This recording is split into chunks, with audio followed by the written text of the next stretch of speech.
Do you remember that feeling when you start watching a new TV show and end up watching the whole season in one night?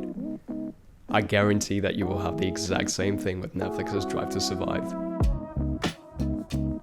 Now I should mention one thing right off the bat.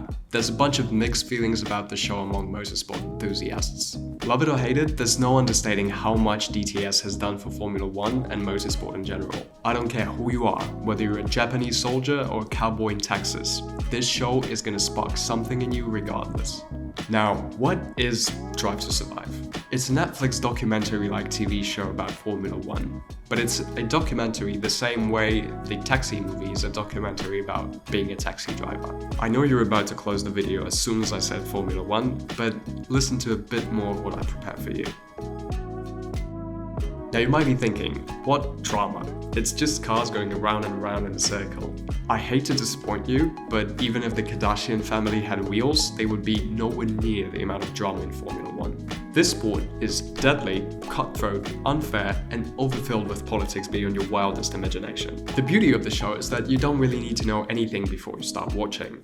Netflix have done a tremendous job to get as many people as possible to watch their masterpiece. That, however, can also be kind of annoying once you get the hang of it, because this fella, Will Buxton, likes to explain that the square goes in the square hole about 1,000,000 times before the end of the show. Back to the drama. In Formula 1, there's a term called silly season. A silly season is where a fuck ton of drivers decide to change the team they're driving for, and sometimes for no apparent reason. Now imagine football, where Cristiano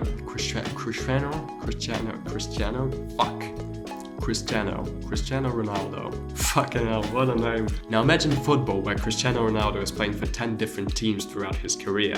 Or basketball, where Michael Jordan suddenly decides to join Lakers. It's like that, but almost every season. There's also much more than just two drivers in a Formula 1 team. You can also enjoy team principals suddenly getting their ass handed to them with a termination notice. Well, that's all fun and good, the real drama comes from these guys, the FIA, aka Race Control. It ranges from your favorite driver getting a 10-second penalty because he didn't put his toilet seat up, to deciding the world title because the FIA director got a little racist at one point.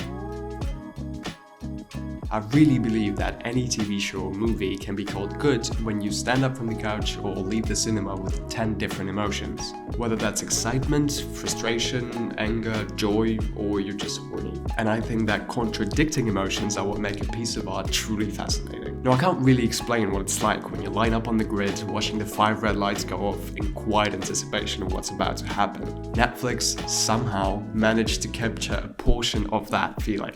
Just watch this tiny clip. Radio okay. Radio check. Copy loud and clear. Just moments to go before the start of the Australian Grand Prix.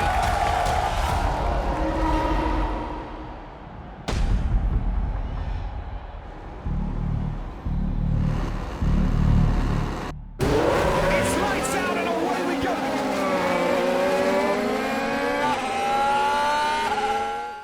Remember that feeling when you're in the cinema watching the new Bond movie or Mission Impossible and you just get so sucked in the moment that you lose track of everything going on around you and you just find yourself with an open mouth and unchewed popcorn in it? That's what every episode is like. Now, if that's not convincing enough, let's try the sheep herd analogy. Drive to Survive was watched for 57 million hours since the show's release. That's 6,506 years for fuck's sake. I personally long for the work of Guy Ritchie, Christopher Nolan, Quentin Tarantino, and other geniuses in the movie industry. Now I don't suggest that Netflix could ever do something as cinematically gorgeous as the Holy Trio, but it sure comes dangerously close. Each slow motion shot is something of a masterpiece in itself. Just look at these shots, for crying out loud. Focus on Hamilton behind. Yeah, that's okay. Come on, Max. Hamilton got a better drive. He will be faster. Coming into Cox corner. This is going to be Hamilton's chance.